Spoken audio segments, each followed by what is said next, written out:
This is the Real Health Podcast brought to you by Riordan Clinic.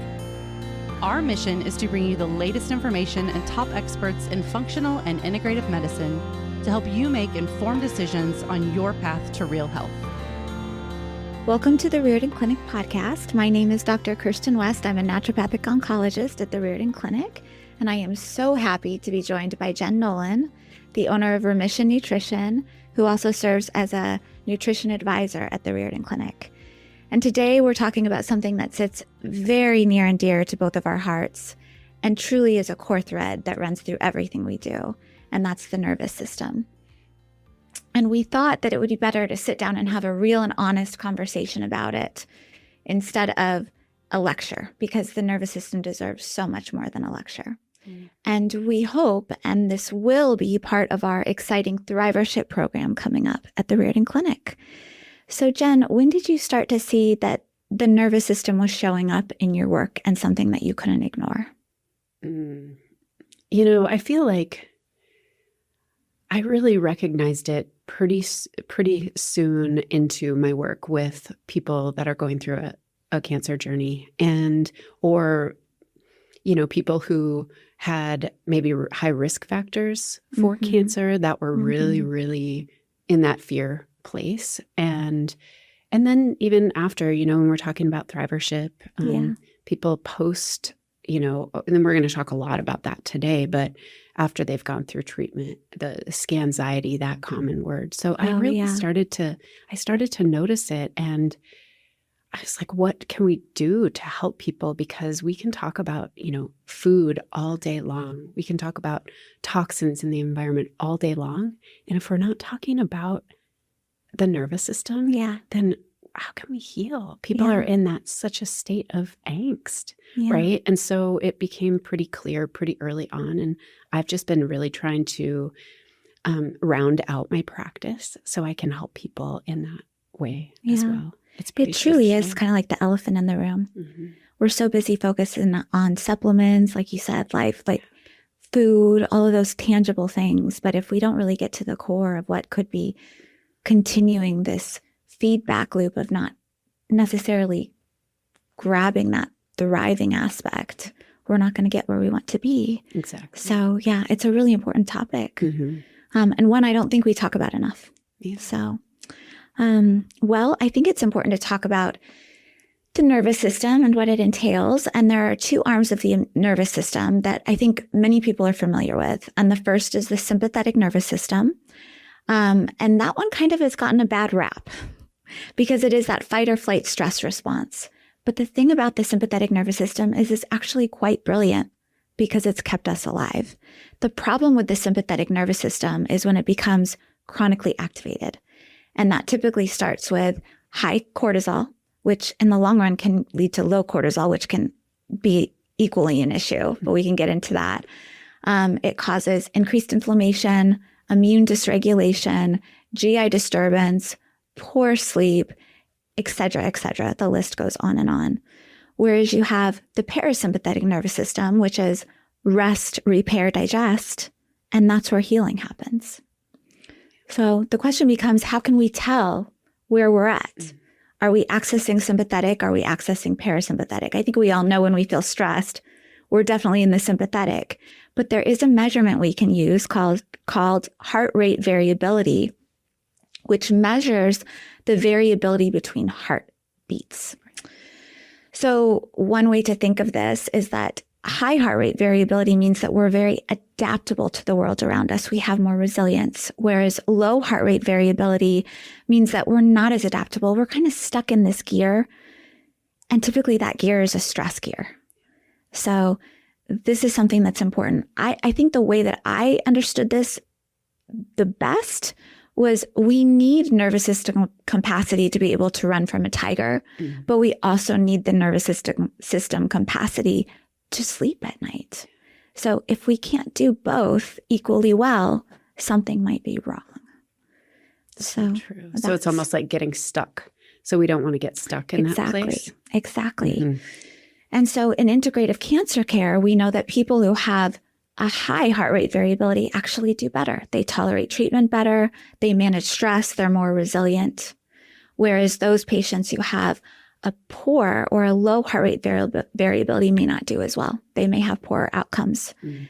The good news is that heart rate variability is trainable. Yeah. We can do something. It's responsive to lifestyle. So breathing, meditation, movement, sleep, all of these things really help to enhance our heart rate variability. So the good news is that it's trackable, but most importantly, it's trainable. Mm-hmm. Yeah. And I think it's just real quick to piggyback on that around the HRV or heart rate variability. If we're tracking it, if someone's tracking it, there are different devices to do that. Yeah. That can also add some stress to the person, but it can be helpful data. Mm-hmm. And then I always hear not to compare your HRV. We were just talking about this a little earlier. Yeah. So if someone has really high HRV, you're like, oh, mine's terrible. It's so low. And you really want to watch your own trends, which with HRV. And there are ways, like you said, with lifestyle and all the things to be able to train it and increase it like a muscle. And I think it always comes back to, in my practice and your practice, is that numbers are numbers. Mm. We can't get attached, but they give us information to be truly empowered by what they're giving us to make the changes that we need to make.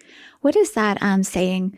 Comparison is not the root of, there's a saying like comparison is the root of evil or something like that. Like don't, evil. Or something. Maybe. Yeah. Makes sense. Just don't compare. Just don't compare. In general.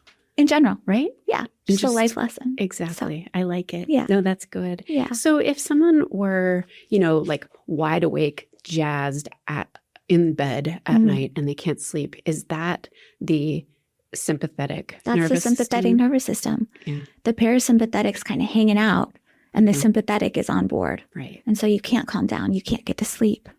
Got it. And then there's things you can do to help bring it down, right? And that's what we're going to talk about. Yeah. So if we're somebody who has maybe compared to ourselves, a very low HRV, we're chronically stressed, what is that chronic stress actually doing to our terrain? We talk about the terrain all the time, right? All the systems of the body. What is that doing? Well, we'll get there. We'll talk a little bit more about the physiology, but we actually know that chronic stress response will increase inflammation, decrease immune function, all things that we don't want, not only in disease in general, but especially with cancer, because it's going against the very nature of what we're trying to do for the terrain. Okay. Definitely. Yeah. Is it possible to be living in sympathetic overdrive? You're just not realizing and not knowing it. Can you not know it? Yeah. It's kind of like that story about the frog in boiling water. Mm. When you put it, for those of you who aren't familiar, but when you put a frog in boiling water, if you put him in, or she, or whatever, you put the frog in the water and you gradually increase it, the frog will stay because it doesn't realize what's happening. And it will eventually die once it hits boiling. Whereas if you put a frog straight in boiling water, it's going to experience it right away and want to get out. So it's the same thing. It's these things. And it happens a lot of times, just the longer we're alive, these things become insidious where we don't even realize how we're operating until we get out of operating that way. I can feel that in my nervous system, what you just said. It's awesome. Good. Yay. Good. So I think the key is that the body really doesn't distinguish between running from a tiger or a bear or whatever giant animal it might be that we were evolved for that sympathetic nervous system to use versus having a difficult conversation or having poor scan results. The nervous system experiences it all the same. So we already know that cancer patients are in this chronic fight or flight response as it is. They're, the second you're diagnosed with cancer, fight or flight. And then you have issues with sleeping, you have poor digestion, you're contemplating what the future holds. We now know that 80% of women with breast cancer have PTSD-like symptoms. And I'd even go as far as to say that they have PTSD because it's this constant feeling of running from danger. There is something at your back. And when is the next shoe going to drop? And when are things going to be okay? And if you're in that chronic sympathetic state, you're going against the terrain that we're really trying to cultivate because we want to prevent disease. We want to make the body inhospitable to cancer or disease in general. Right. Yeah. So true. So Jen, most of us were taught a simple 2-part nervous system, as I talked about with the sympathetic, polysympathetic. But there's a man named Dr. Stephen Porges, and he has this polyvagal theory, which gives us a more complete and clinically useful map. Mm-hmm.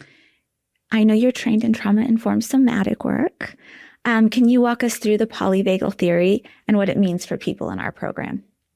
Yes. And this gets a little bit, sort of technical, and we all know my technical brain is a little bit different. But what I really try to do is explain this theory as a theory, first of all. Every single person is still very individualized. And this was sort of created this theory back in like 1994. So it's been around for a while, but we still often hear just the fight or flight, the gas pedal, the brakes, right? Mm-hmm. And so what this tells us is that there are these 3 different areas of the nervous system. So we've got the sympathetic, which we've been talking about. Mm-hmm. And then we've got this dorsal vagal and ventral vagal system. Okay. So it's really neat. So the ventral vagal is kind of that rest. That's where we want to spend a lot of our time. Yeah. In that kind of, I wouldn't say rest like we're just like on the floor, not in all zenned out, but we're just in that place of we're good. Like our safety. Safety. So we're pretty calm. Mm-hmm. And then we might end up in that sympathetic where we're like fiery, we're getting fired up. And then we go into, if we stay there a long time, we kind of get stuck. We may wind up in that dorsal vagal area. And that is where we're like, freeze. We're frozen. And while sometimes that can be an advantage for some situations, it's really, really a scary place to be. When we're just frozen. We're just shut down. Yeah. We can't communicate. We can't be in community with people. We can't have conversations. We're just shut down. Yeah. And what we do when we're working with folks that are in that zone or in the sympathetic zone is that we might work on some of these calming practices not calming, but, these different practices to bring them out of that frozen spot, that freeze, into, they need to maybe go into sympathetic. Mm-hmm. So they kind of need to go the way they came. So they go into sympathetic and they might get fired up. And we have to be very supportive of them during that work. And then we bring them down in. Yes. And it's a wave. So there's this wave that's ridden. So what I like to see is if someone's in that sort of, that really good ventral vagal place, they can socially engage.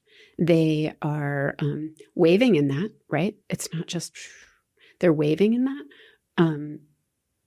But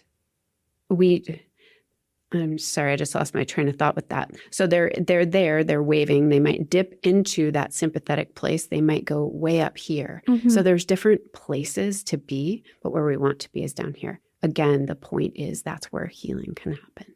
Well, and it makes me think of, in the past, our sympathetic nervous system, that response was we'd have that stressor and get over it. So we could return to the parasympathetic. So that sounds like what you're speaking about. Totally. Like, you can't just all of a sudden go, well, I'm going to just get into my parasympathetic. You have to overcome the stressor before you can actually get there. Yeah. Yeah. And sometimes, I think this is really a good thing to say right now is that we're not trying to get rid of stress. No. We can't. No. Right? It's just, how does the body sort of react to that? Mm-hmm. And how can we listen in and not worry about like push the stress away, push it away, but feel it, work through it. Yeah. But if you're in freeze mode, you can't, if you're so angry, you're so filled with rage, you can't. Yeah. So we need to bring it into that place where you can. And again, you're still having emotions. Yeah. You're still stressed, but you can move through it and you're not getting stuck in that feeling. And giving yourself grace. Huge. And giving yourself grace to help you get out of it. And so we see this as something that to me, it's really empowering. Mm-hmm.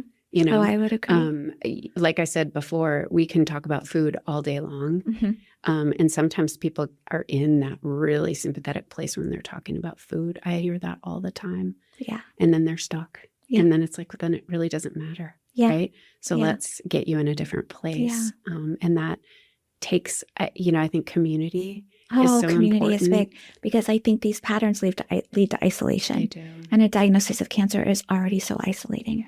Yeah. And if somebody's in that freeze place, You can't. they're often You can't isolating. socialize. Yeah. Yeah, Yeah. exactly. So interesting. it's wonderful. So back to like that safety piece, Mhm. what we're always going back to is how can we tell the nervous system we're It's okay. safe. We're safe. We're safe. And sometimes even if you don't believe it, Mhm. I'm safe. Yeah. I'm safe. And that can really help. There's so many things we can do that can really help. Yeah. Tell the nervous system we're safe. Yeah. Yeah. And we're gonna talk about some of these things in just a little bit. And so that's really wonderful. I was thinking too about the fact that the connection is so important. And I was reading a little bit earlier about this thing called interpersonal physiological synchrony. Mm-hmm. And it's a phenomenon where the biological rhythms of two or more people align when they're together, fostering social connection, empathy, and binding. So it's almost this place where you do feel really isolated, or you're stuck in that, did you say dorsal vagal place that you need to get out of and actually be with people? That's right. Because that's one of the first things you can do. Yeah, that's right. People that make you feel safe. Yeah. And that's what, what Dr. Porges said about that ventral vagal place is that's that community place. That's that, being able to be like in like society, being able to operate, right? So if we're in a big place of rage, we might also be isolating too, right? Mm-hmm. Or we just might not be very fun to be around. Yeah. That's awesome. Yeah. So the vagus nerve. Just to tee that. Yeah. Let's talk a little bit about the physiology of the vagus nerve. So the vagus nerve is cranial nerve 10. It is the longest parasympathetic nerve in the body. It starts in the brainstem and it wanders down through the heart, the lungs, the gut. So it's often termed the wandering nerve. So I kind of just think of it as like, I don't know, I lived in Arizona for a while, so I think of it as these long roads going through the hills. So it is incredible because 80% of its fibers are actually sensory. So the nerve actually gets all of this feedback from the environment around it, and brings it back to the brain. Interestingly enough, several of those nerves endings innervate the gut. So if we are stressed, it's no wonder that we don't digest well. And likewise, if we don't feel well digestively, at least I notice I don't feel well. Mentally, emotionally, all of those things. Yeah. So it's really hard to function in that way. The other thing we know about the vagus nerve is that it innervates all those things, but it also controls heart rate, breathing, and digestion. So it acts as a two-way communicator between our organs and our brain. So if we can get that vagus nerve harmonized, we're harmonizing the entire body. We can also think of it, and this is where I just think this is so cool, but we can think of it as a neural brake on inflammation. So there was a landmark study they did, and they took two groups of animals. One group, they cut the vagus nerve. The other group, they kept it intact. And then they injected inflammatory signals into both of these groups of animals. So like cytokines. So in the group of animals that had the intact vagus nerve, they had all of the symptoms of being sick. They were like, something's not right. Something's going wrong. In the animals where the vagus nerve was cut, they didn't have any symptoms, any feedback. And this made me reflect on the fact that it is not uncommon for me to have a patient come into my office, diagnosed with cancer, who says, I never got sick. I'm never sick. I've been so healthy, and all of a sudden I'm diagnosed with cancer. And I can't help but think, what if they've been in this sympathetic place for so long and their vagal tone is so low that their body's just not getting the feedback that there is something that needs to happen. There's a virus that we need to tackle. There's something going on, and they're just not getting the signals. So that's like so interesting to me. That's fascinating. Yeah. Is it like disassociation? Maybe. I mean, I think it's almost like feeling like just truly not being in your body. Yeah. And I think that can happen so much in our society because we're so up here with social media and stress and all these things that we forget what it really means to be here. We also know that people who have had a vagotomy or have had their cranial nerve resected actually have increased risk of disease and disease progression. Whereas people who actually start working on their vagal tone, there's different devices to do this, but they've like scientifically done this for some people. They have overcome intractable colitis, Crohn's disease, endometriosis, and we're now seeing this in some cancer research. So it's pretty incredible. That's really neat. And I think that it's interesting that there's devices. You mentioned devices out there, and I know we'll get to what to do if you're kind of in one of these states. But, you know, these devices, I'm always like, gosh, it's like you don't even have to have one. You can do these things for free. Right. Like yesterday I was on the airplane and it was pretty choppy. It was also delayed. And so I could tell that my nervous system was pretty wonky, and I just started humming. I was on the plane and I'm like, nobody can hear me because the plane is so loud. Yeah. And I was just humming. And I was like, whoa, that actually really helped. So just the simple things that we can do for those signaling. Exactly. I think we do get caught up in the fact that, oh, is there a device, or is there a pill, or is there something that I can take just to make it better?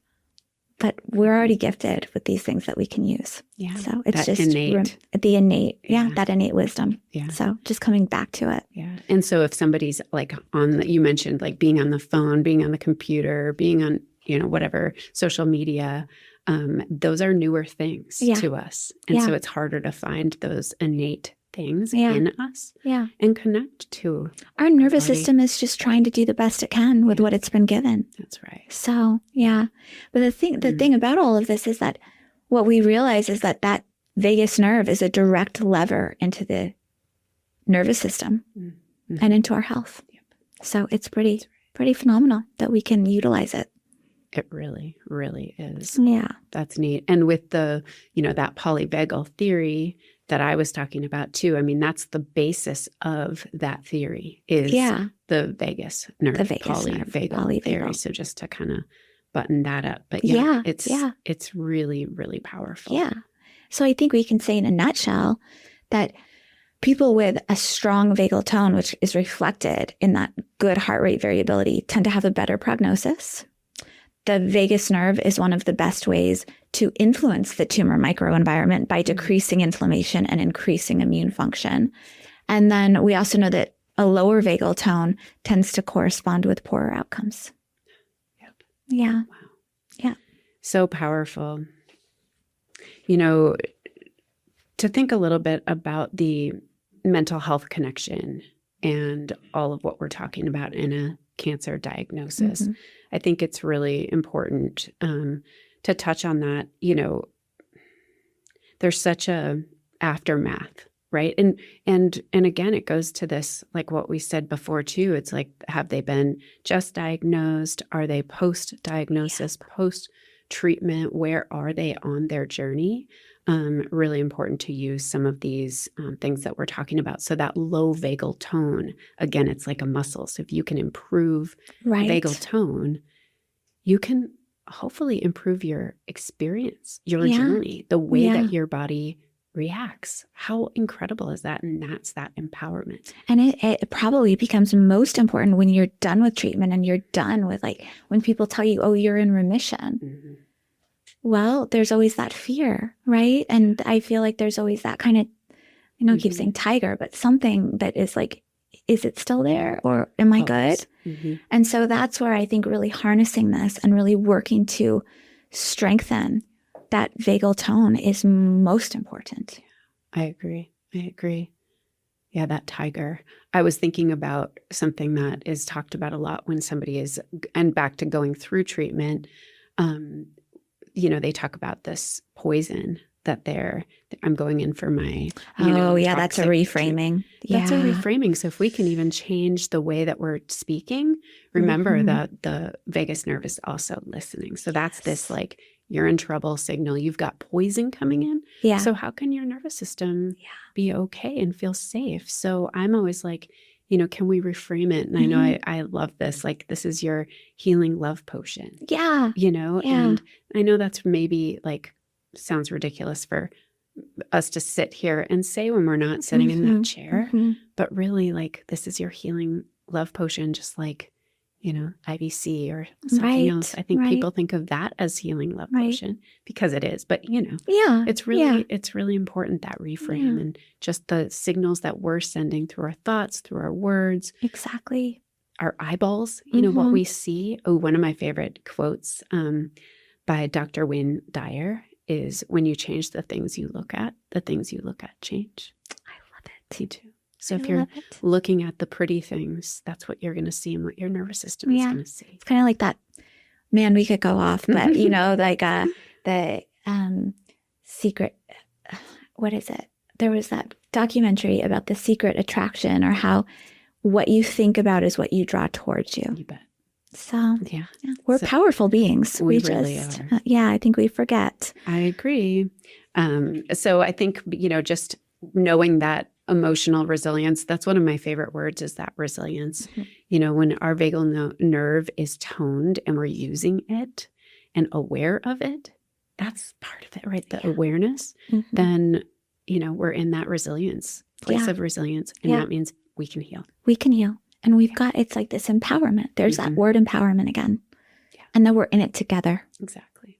In it together. The community. We talk about that so much. And that's another one. I think that's probably more than anything not spoken about, like community. Community is so important. And I remember that whole adage of the concept of that herd, and that if we stay together as a herd, it's very unlikely. It's the one stray, antelope that gets separated that has the greatest danger, and that's isolation. Yes. So if we can remember that we're in it together, it takes a village. It does. So, safety in numbers. Exactly. Right? Yeah. Exactly. That's really cool. So what are some things that we can do?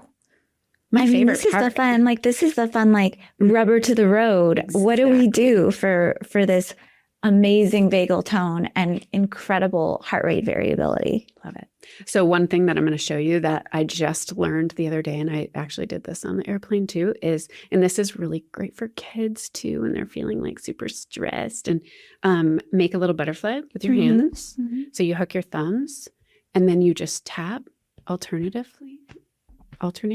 on your chest.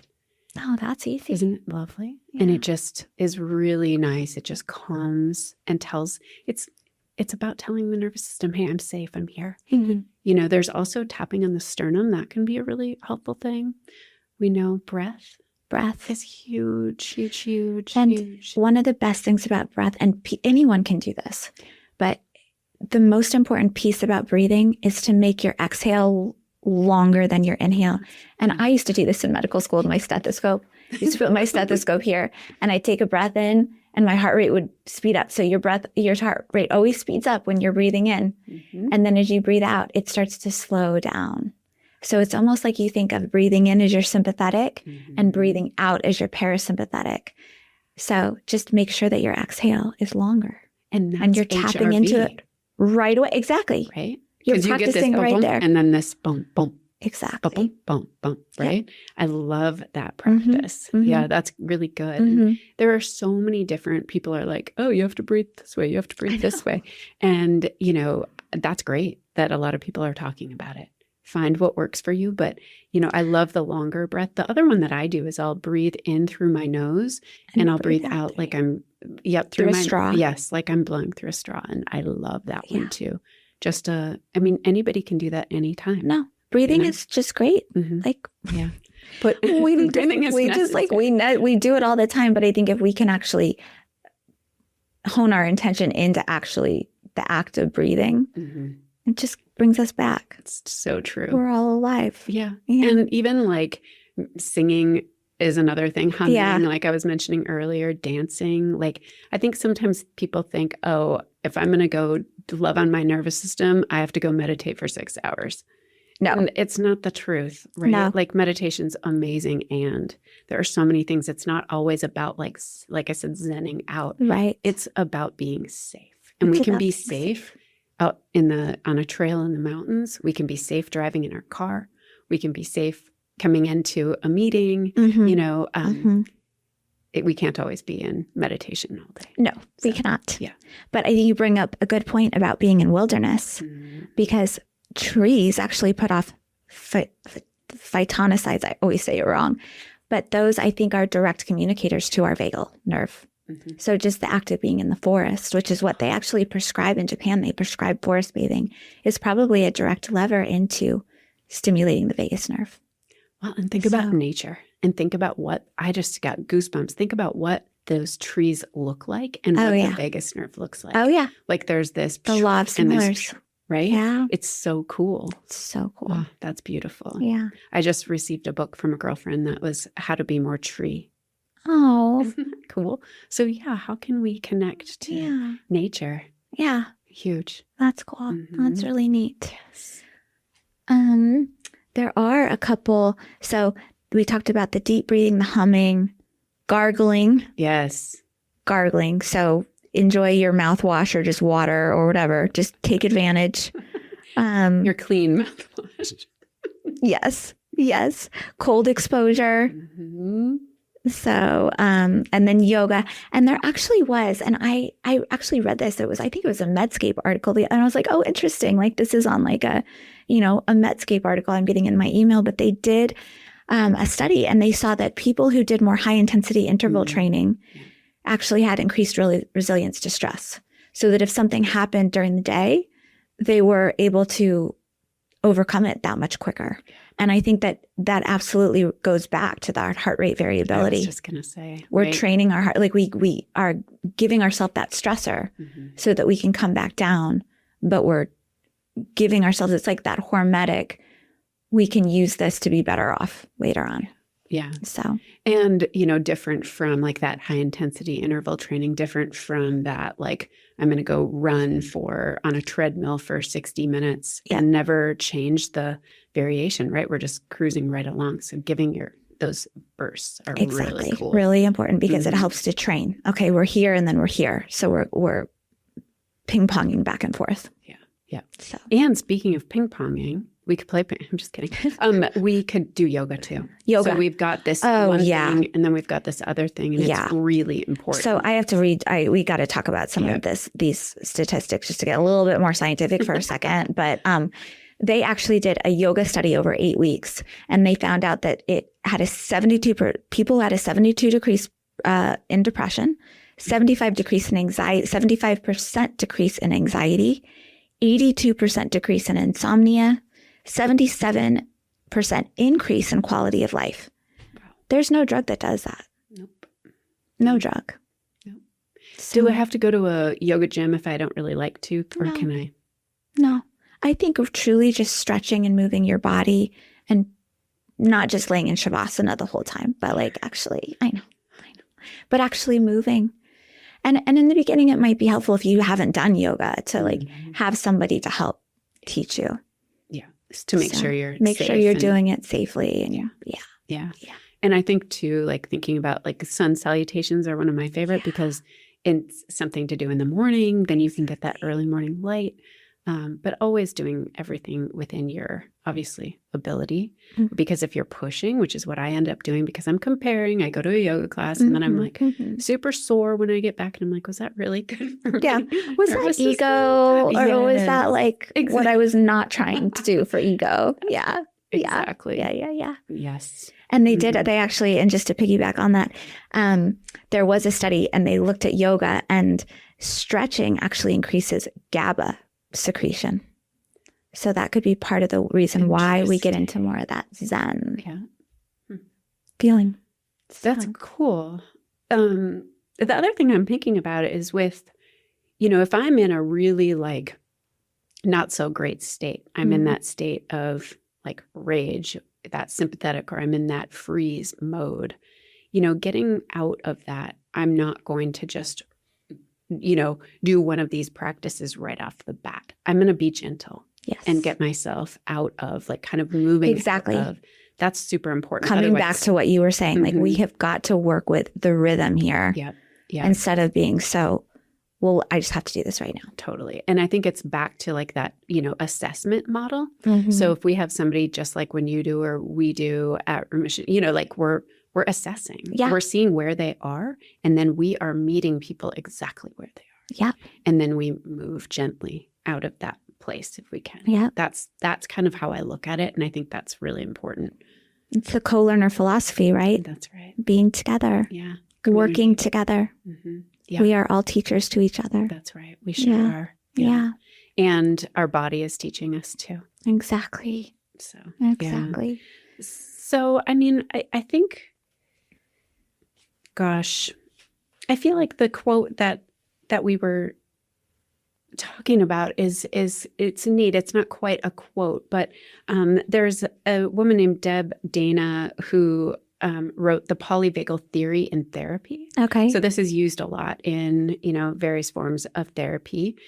Said the job of the autonomic nervous system is to ensure we survive in moments of danger, like you were saying, and thrive in times of safety. So survival requires threat detection and the activation of a survival response. Yep. So we need this. Thriving demands the opposite. Thriving demands the opposite, the inhibition of a survival response so that social engagement can happen. Back to the community. Exactly. And I think that is a very important distinction between surviving and thriving. Because the word surviving connotates that we're fighting something and we're running from something. Whereas thriving means that we're safe. We're already where we need to be. I love it.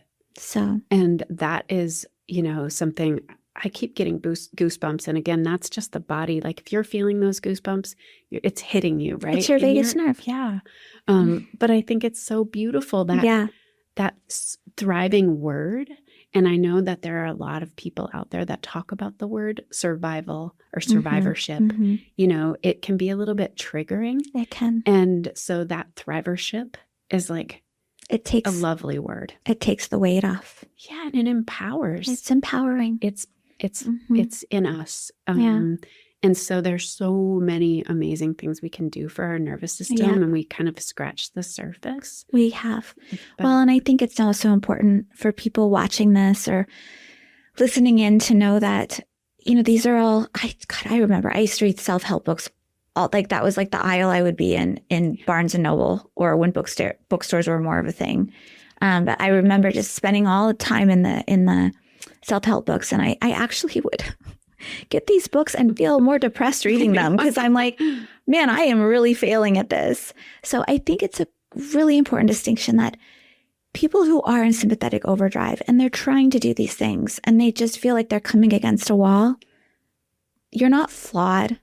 It's your sympathetic nervous system doing what it needs to do. And so it's just really working with it to get past that. Yeah, instead of against it. And like what you said, so one of my rules is no self-help books in the bedroom. Yeah. Also not the computer, right? Our self-help books now have become the internet. Oh, yeah. And so it's just these constant rabbit holes, stress. The light from the computer, the light from the phone, the EMFs, all the things, stress. So reading books for pleasure at night before bed can be really, that's like foundational to our nervous system health. Well, and an important thing here that that just made me think of is that anything that we read before we go to bed is what our subconscious sticks with. So when I have patients who are like, I just read these true crime novels before bed, I'm like, well, maybe we should try something else, before.